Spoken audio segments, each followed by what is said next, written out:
जोहार, नमस्कार। देख रहे हैं आप द भारत मित्र। एक तस्वीर सबसे पहले आप देखिए, ये मंच है और किसी कार्यशाला का ये मंच है। आप यहाँ नाट्यशाला चल रही है और इस नाट्यशाला में रिजवान अख्तर भी शामिल हुए हैं। ये वही रिजवान है जो कभी जेएलकेएम के सदस्य हुआ करते थे, जयराम महतो के साथी हुआ करते थे, लेकिन अब जेएमएम के कार्यकर्ता हैं, जेएमएम नेता हैं। लेकिन सवाल ये नहीं है कि वो पहले क्या थे और अब क्या है। सवाल ये है कि इस मंच पर जो तस्वीर नजर आ रही है, यहां पर एक बॉडीगार्ड भी है।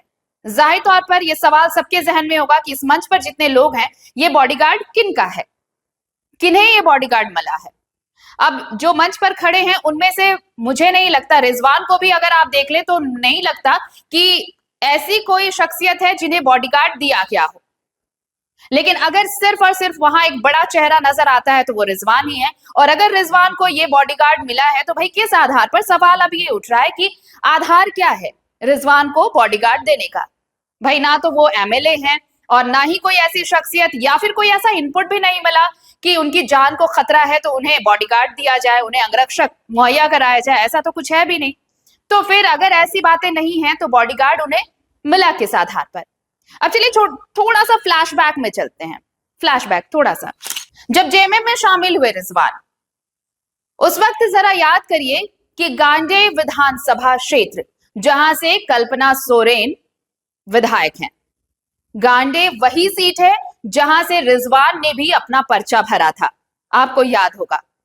लेकिन अब ये टेंशन हो गई थी जेएमएम के लिए भी, क्योंकि जेएलकेएम की लोकप्रियता आप सबको पता थी उस वक्त। जयराम और रिजवान ये दो ऐसे चेहरे थे जो ये कहा जा रहा था कि झारखंड की राजनीति में इस वक्त अगर कोई सितारा चमक रहा है तो जयराम महतो, और उसके बाद अगर सेकंड नंबर पर कुछ था, कोई नाम था, तो वो रिजवान। लेकिन रिजवान जेएमएम में चले गए और उस वक्त के बाद जब उन्होंने गांडेय सीट से अपना नॉमिनेशन फाइल किया था तो बड़ी कोशिशें चल रही थी कि भाई अगर रिजवान यहाँ पर रहते हैं तो क्या कल्पना सोरेन को कोई दिक्कत होने वाली है, उनके राजनीतिक जो भविष्य है उस पर कोई प्रश्न चिन्ह खड़ा होने वाला है। क्योंकि लोकप्रियता उस वक्त रिजवान की इतनी थी कि जो राजनीतिक पंडित थे वो भी इसे 50-50 का रेशियो मानकर चल रहे थे। तो एक टेंशन तो थी जेएमएम में।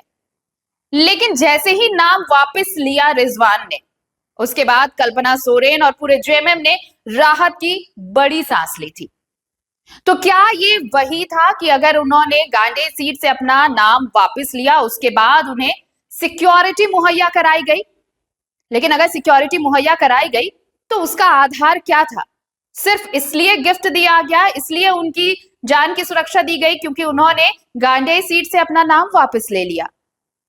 ये सवाल इसलिए उठ रहे हैं क्योंकि मंच पर जो बॉडीगार्ड नजर आया वो, अगर आप पूरी तस्वीर देखेंगे तो आपको समझ में आएगा कि ये बॉडीगार्ड रिजवान अख्तर के ही हैं। और अगर हैं तो फिर वजह क्या है बताइए, उन्हें बॉडीगार्ड मिला कैसे, किस आधार पर उन्हें बॉडीगार्ड दिया गया? और अगर सिर्फ इस वजह से दिया गया कि उन्होंने गांडेय सीट से अपना नाम वापस ले लिया था, तो फिर उनकी जान को खतरा किससे है?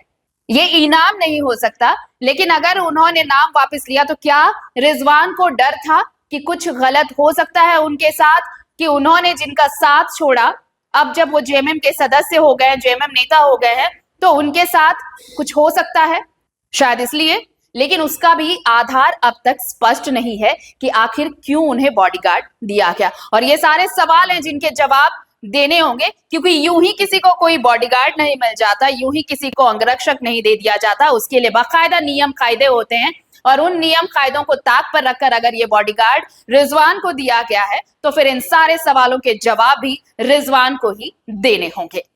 जोहार।